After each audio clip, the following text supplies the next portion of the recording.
Agjerimi dhe përgojimi. A e prish gjua atë që ndërton uria. Ramazani vjen si një shkollë e madhe për shpirtin. Ne lëm ushqimin, pijet dhe dëshirat nga agimi deri në perëndim. Por ndërkohë që stomaku agjeron edhe gjuha.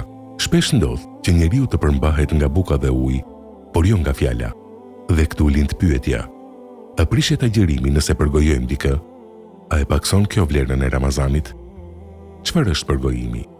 Allahu e përshkruan përgojimin në Kur'an me një krahasim të rënditës. Mos përgojoni njëri tjetrin.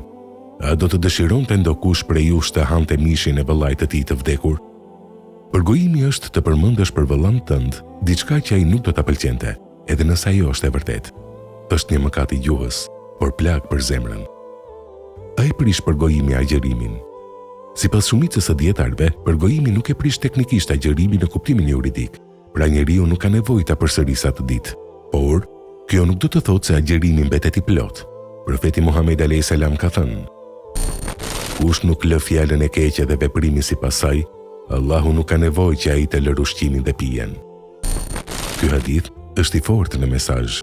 Agjerimi nuk është vetëm uria e trupit, është përmbajtja e gjuhës, syve, veshëve dhe zemrës. A e pakson përgojimi shpërblimin? Po, e pakson, dhe në disa raste mund të shkatërrojë plotësisht shpërblimin.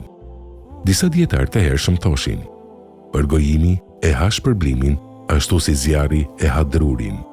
Imagjino të agjerosh gjithë ditën dhe me disa fjalë të pakontrolluara të djegësh atë që ke ndërtuar. Ramazani është muaji i vetkontrollit. Nëse nuk kontrollojmë gjuhën, kemi humbur thelbin. Agjerimi i vërtet. Profeti alayhis salam ka thënë se mund të ketë njerëz që nga agjerimi i tyre nuk marrin asgjë përveç urisë dhe etjes. Pse?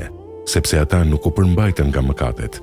Agjerimi i vërtet është agjerimi i gjuhës nga përgojimi, agjerimi i syve nga harami, agjerimi i veshëve nga tashetemet, agjerimi i zemrës nga urrëtia. Nëse vetëm stomaku agjeron, por jo morali, atëherë kemi humbur esencën. Çfarë duhet të bëjmë nëse kemi përgojuar? Së pari, pendimi sinqert para Allahut. Së dyti, kërkim faljeje për personin që kemi përgojuar. Së treti, nëse është e mundur pa shkaktuar dëm më të madh, t'i kërkojmë falje atij personi ose të flasim mirë për të aty ku kemi folur keq. Ramazani është mundësi për pastrim, nuk është vonë për ta riparuar. Pse Ramazani është më i ndjeshëm ndaj këtyre mëkateve? Sepse në këtë muaj shpërblimet shumëfishohen, por edhe përgjegjësia është më e madhe. Ne po kërkojmë falje, mëshirë dhe xhenet.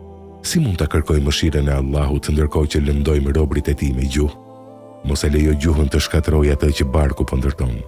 Kur të ndihesh i tunduar të përgojosh, kujto ajetin e Kuranit, kujto krahasimin e rënd, kujto se je agjerues.